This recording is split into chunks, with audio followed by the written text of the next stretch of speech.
Welcome everyone to another edition of Drunk Agile. We're doing that weird thing again where we're dressed the same. Yeah, We're drinking all the stuff. Nisha's in her same spot, I'm assuming. Yes, she is. She's right there. Okay, hi Nisha. Thank you, Nisha. Um, so let's just jump right into it. This is the second in our series of prioritization videos.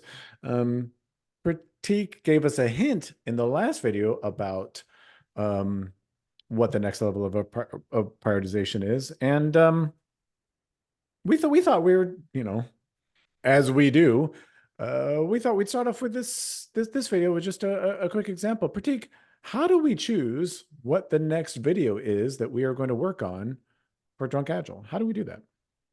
yeah. This it's interesting because we get a decent amount of ideas coming in from people. We ourselves come up with a bunch of ideas, which most half of them are not good. But throughout the week, we hear a lot from folks. But really, the way we decide what we're going to do that week is we log on and talk to each other like, hey, what do you feel like talking about? And that's it. That is our just in time prioritization of what we are going to work on. Yeah. Yeah, I mean, and it's interestingly enough, it's based on customer feedback. It's like we got a couple emails this week or last week on, questions about prioritization. It's maybe based on something that came up at work that's kind of, Mhm. fresh in our mind, or maybe it's something that's really just kind of pissing us off. It's like, hey, we got to get this out, which is really why this whole series started anyway. But that is, as our next progression of prioritization, that is the next level of prioritization. So the first level was the stuff that's actively being worked on. What's the order we should do that? Then there's this next level of stuff that hasn't been started yet. We've got capacity to actually start something. How do we choose which one of those to start? Now, Prateek, can you talk a little bit about, I'll put you on the spot here. Can you talk a little bit about why are those two different levels? Why aren't those the same thing? Why is the prioritization of active work different than the prioritization of, hey, what's the next thing that we're going to work on? Why do we consider those two different levels? Yeah. Prioritization of active work is prioritization of stuff that you've already started investing in. We have already, as a team, pulled this thing in and started working on this. We've started spending money on this. That is, in my opinion, our opinion, a different question at that point. You started spending money on something. Now we need to control the money we spend on this thing before we see return. So now we have to apply some different heuristics on how do we control investment? How do we make sure things get out in a timely manner? Stuff that exists before that boundary of started, that is a different thing. We haven't really, as a team, we haven't started the cycle time clock. We haven't started spending money on this. I think I think that's an important, if not crucial distinction. The idea, if you're listening closely to Prateek last video, I don't know how I caught this. I was actually listening to him. But remember, he said, if we start something in a flow system, in a predictable flow system, if we start something, the expectation is that it is going to flow through our process and pop out the other end, that it is going to finish, right? And so that's why this idea of we haven't started it yet is different than we have started it. Remember last time we said, if we have started it, your best heuristic, your generally speaking, your best heuristic is work on the oldest one first. That no longer applies. If the work hasn't started yet, that heuristic no longer applies. You do not necessarily want to work on the items in the order in which they've come into your backlog for all kinds of obvious reasons. I hope we don't have to go into any of those obvious reasons because I think they're overwhelmingly obvious.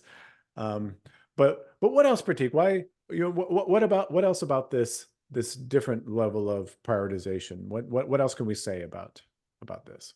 Yeah, but since we haven't started spending money on it, since we haven't started work on it, really our option are endless. That is most likely our customers have filled our backlog with requests that we will never get to. So at this point, this becomes a very crucial decision because you are essentially saying, what are all the things I'm not going to work on? You're saying, of all the things I know of, this is probably the most likely. Now, the reason we're kind of emphasizing that this is important as well is because you only, in an ideal pull system, you only pull this new thing in when you have capacity available. So we finish something, our team says we have capacity available, we have money available to spend. What are we going to spend this on? That is why this second level is important. It's not as important as the first one because you're already spending money in the first one. The second one on what is going to be the next thing we're going to invest in. That's why this one is important. You said a couple things that were actually interesting. You know, something I hadn't thought about before is in this. I had to sit down. Yeah, I know. I know it's and this is recorded. It's actually on video.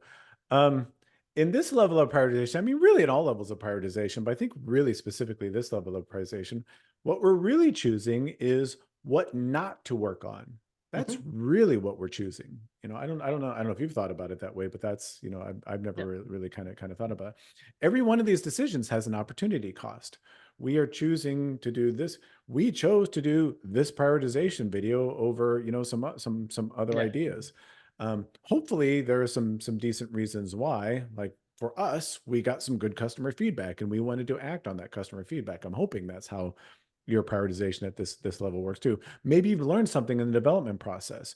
You know, maybe you've learned something in terms of, you know, architecture problems that you have to fix, or security problems that you have to fix, or you know, maybe you discovered you're not really in compliance, you know, with a regulatory requirement that you thought you were. Whatever. I mean, you've probably learned something as part of your development process that might influence what you're, you know, what you're choosing next. So that's why throw the oldest one first out the window for this level. We'll talk about we'll talk about different kind of ordering strategies, I think, in the next video. All of you can probably see where that's coming. But the last thing I wanted to say about this is our previous video about favoring just-in-time over prioritization. That was mostly, again, while that really was speaking to all levels of prioritization, again, it's probably more so for this level. It's like, based on the information we have right now, based on our understanding of what we just got done, based on our understanding of what's still left to do, what is the next most important thing to work on? What's the next best thing to work on? Yeah, it's you said like five things there that I wanted to go more further into. There was the thing about the oldest thing in your backlog. It's kind of funny. The oldest thing in your active work is the one you want to focus on. The oldest thing in your backlog is probably the one you want to delete. Because if you haven't picked it so far, it's probably not worth it. So it kind of works the other way when you talk about your backlog almost. Um, the key thing here though is to make that decision as quickly as possible. What you don't want to do is sit around and agonize over which one do I want to work on and spend hours putting things into prioritization matrix and all that stuff to figure out what to work on, because frankly you have a greater chance of being wrong than right. So might as well figure out, have an easy way to figure out what is a good likely candidate and start work on it, rather than spend hours, days, weeks figuring out which is the absolute perfect candidate and still run the risk of being wrong about it. That's have we done it? I should go look at our videos. I don't even know what videos because we just talk nonstop and then I don't remember what we said. But I thought we did a video once on you're more likely to be wrong than right in Agile. I thought we did a video about I'm that. sure we did. Let us know, audience. You probably know better than we do. We'll go look this up. But that's the key point. Remember, every decision you make in Agile, you are much more likely mobile, much more likely to be wrong than right. We're always assuming we think we're going to be right, and so that's why you know Prateek's point is so valid, is so pertinent, that we don't want to take the team off for like 2 whole days, to take the team offline for 2 whole days and say, of these 150 items in our backlog. So first of all, you should not have 150 items in your backlog, but of these 150 items in our backlog, what's the next one we should work on? This should be like a 5-minute conversation. Pull that thing in, get it done as quickly as possible, because you're probably wrong. Capacity opens up, you figure out as quickly as possible what to work on next. Once work has started, you use the age of the item to prioritize. I mean, so far, sounds like level 1 and level 2 are pretty straightforward. They sound like we're spending 5 minutes making a decision on what to work on and spending the rest of time actually doing the work. Weird that. I mean, this is, yeah, I mean, this is kind of flow 101 stuff. But you'd be surprised how many people, even within the Kanban community, we won't name names, um, get even these basics wrong. One certain community, right? Anything else? Anything else about this level of prioritization, or anything to set us up for the next level, Prateek? Yeah, notice that we haven't given you any formulas, spreadsheets, whatever on how to do this. That is context dependent. But in your context, figure out whatever is the best, and by best I mean quickest way to get to that answer. That's the only thing I'll warn people about as we get further into these levels. Level 1, you're already spending money. It's the thing that's closest to the customer. Level 2 is before we start spending money, it's a little further away from the customer. Level 3 will be even further away from the customer. The closer you are to the customer, the more these things matter. The level 2 matters a little less than level 1 does. Let's not spend too much time on this. Let's figure it out as quickly as possible and actually spend time working. Yeah, I mean, I guess the only thing I can really add to that, I was talking to somebody today, and he said, I hope I'm quoting him right. But he said we were talking about product and what product is, and we should probably do a series on product here sometime soon. I think we've talked Mhm. about that. Um, and he said something great. He said, product is your vehicle for strategy. I think that's how he said it. Your product is your vehicle for strategy. And the reason I think that that is an important thing to think about right now is when we talk about, hey, these just-in-time decisions about what to work on next. I'm hoping they are rooted somehow with, Prateek was talking about your context. Your context is your strategy. I hope they're rooted somehow in what your overall strategy is. So, with that, I think we can wrap it up unless you have anything Yep. else. Nope. Okay. Good. Yeah. So for Prateek, for Nisha, who is probably still right there. Hey, Nisha.